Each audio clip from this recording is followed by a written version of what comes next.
On vous a menti à propos du cannabis. On vous a dit que c'était soit un remède miracle, soit une drogue dangereuse. Et si je vous disais que la vérité est bien plus complexe? Et si la façon dont vous le consommez déterminait s'il vous soigne ou vous nuit? Aujourd'hui, on plonge au cœur de la vraie science du cannabis, ses bienfaits, ses risques et tout le reste. Bon, parlons du cannabis, la plante qu'on a présentée à la fois comme un élixir magique et la ruine de la société. De la médecine antique aux dispensaires modernes, les gens en sont obsédés depuis des siècles. Certains disent même que c'est le remède universel, tandis que d'autres le traitent comme une porte ouverte sur la ruine. Alors, quelle est la vérité? Eh bien, tout se résume à la science, et plus précisément à la façon dont le cannabis interagit avec le système endocannabinoïde de votre corps. Oui, ça existe vraiment, ce n'est pas de la science-fiction. Les deux acteurs principaux de ce drame sont le THC, celui qui fait planer, et le CBD, son cousin tranquille et non intoxicant. Ces composés se fixent sur des récepteurs dans votre cerveau et votre système immunitaire, influençant tout, de l'humeur à la perception de la douleur. C'est pourquoi le cannabis médical a été approuvé dans plusieurs pays pour des affections comme la douleur chronique, l'épilepsie et même les nausées liées à la chimiothérapie. Des études montrent qu'il peut aider à soulager la douleur neuropathique et l'inflammation. Et il existe même un médicament à base de CBD approuvé par la FDA, appelé Epidiolex, qui réduit les crises dans les formes rares d'épilepsie. Mais avant de penser que tout n'est que soleil et guérison, il y a des risques.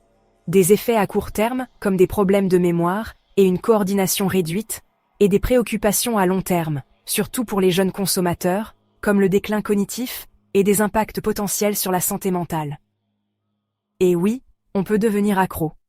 Environ 9% des consommateurs développent un trouble lié à la consommation de cannabis, ce qui signifie qu'ils en dépendent malgré les conséquences négatives. Ce chiffre grimpe à 17% si vous commencez jeune.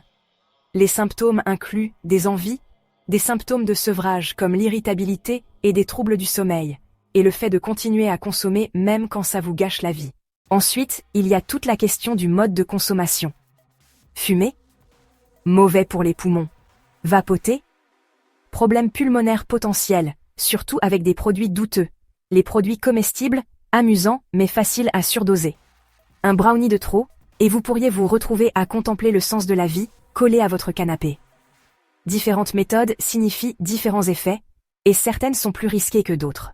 Et si vous êtes enceinte ou si vous allaitez, les experts médicaux sont généralement d'accord. Mieux vaut s'abstenir, car l'exposition au THC pourrait affecter le développement du cerveau des nourrissons. Certaines mères se tournent vers le cannabis pour soulager les nausées ou l'anxiété. Mais les recherches suggèrent que cela pourrait entraîner un faible poids à la naissance et des problèmes de développement. Comme le THC se transmet par le lait maternel, la plupart des organismes de santé déconseillent d'en consommer pendant la grossesse et l'allaitement. Pendant ce temps, les lois concernant le cannabis sont très variables. Certains endroits l'accueillent à bras ouverts, d'autres le traitent encore comme de la contrebande. Les plus grands défis consistent à réglementer la qualité des produits, à maintenir des dosages constants et à éduquer les consommateurs afin de minimiser les risques pour la santé. La légalisation a contribué à réduire l'activité du marché noir, mais elle a également suscité des débats sur la consommation chez les adolescents et les effets à long terme sur la santé publique. Le point essentiel à retenir? Le cannabis n'est pas intrinsèquement bon ou mauvais. Tout est une question de contexte, votre corps, votre dosage et la façon dont vous l'utilisez. À mesure que la recherche progresse, une approche équilibrée et fondée sur des preuves est la meilleure façon de comprendre le rôle du cannabis dans la santé et la médecine. Je vous laisse en discuter dans les commentaires. Pensez-vous que les avantages médicaux du cannabis l'emportent sur les risques? N'oubliez pas de vous abonner si ce n'est pas déjà fait. Prenez soin de vous, prenez soin de vos proches, et je vous retrouve bientôt dans une autre vidéo.